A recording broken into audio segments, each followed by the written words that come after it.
CNN political commentator and senior writer for The Federalist, Mary Catherine Ham, CNN political analyst and USA Today columnist Kirsten Powers, both undecided voters, my two favorite undecided voters in the entire world. Let's talk a little bit about Donald Trump saying that Vladimir Putin is a stronger leader than President Obama. Mike Pence just backed that up. Here's what Republican House Speaker Paul Ryan had to say about it this morning. Let me say this about Vladimir Putin. Vladimir Putin is an aggressor that does not share our interests. Vladimir Putin is violating the sovereignty of neighboring countries. It certainly appears that he is conducting in state-sponsored cyber attacks on what appears to be our political system. That is not acting in our interests, and that is an adversarial stance, and he is acting like an adversary. Stuart Stevens, the former chief strategist for Mitt Romney's 2012 campaign, said of what Mr. Trump said, if in 2008 Senator Barack Obama had praised Putin as a better president than the American president, Republicans would have demanded he quit the race. What do you make of this? Yes, their heads would have exploded. And look, I think Pence's line is, look, he's saying he's a better advocate for his country on the world stage than Obama has been for our country. Still, you need to stipulate that, he kills journalists to be an advocate for his programs in his own country, and maybe that's not what we're advocating here. And this is a pattern with Trump, who has expressed admiration for Putin in the past and has a tendency to be a little bit authoritarian in his ideas for how he wants to lead the country. So you don't want to be complimentary of Putin. You want to stay away from that. What do you make of it, Kirsten? Yeah, well, I think that the most concerning issue with Trump, and there are many things to be concerned about, is this authoritarian bent and the fact that he praises authoritarianism. So when you talk about, his great poll numbers, as if there are real poll numbers in Russia, or, is he now going to start talking about how there's low crime rates in totalitarian countries? I mean, it's not, there's a reason that, he likes him, and it's because he seems to go outside the normal, ways of dealing, the way we deal with power in a democracy.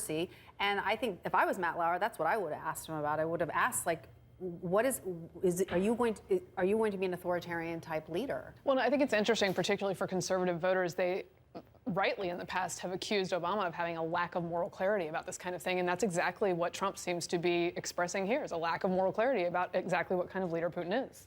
I want to bring up something that Hillary Clinton said. She's been getting some criticism because she said that she would never send any ground troops into Iraq or Syria. First of all, obviously, there are troops, yes. Special ops in Syria, and many thousands of troops in Iraq.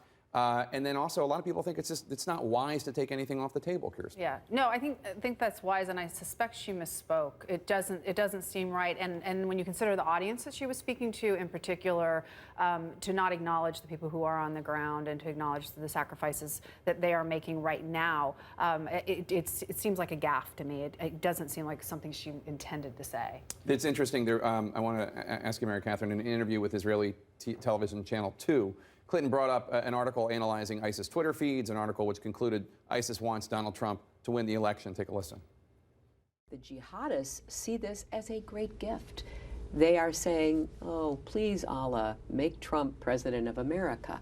Mm-hmm. So I'm not interested in giving aid and comfort to their evil ambitions. Mm-hmm. I want to defeat them. I want to end their reign of terror.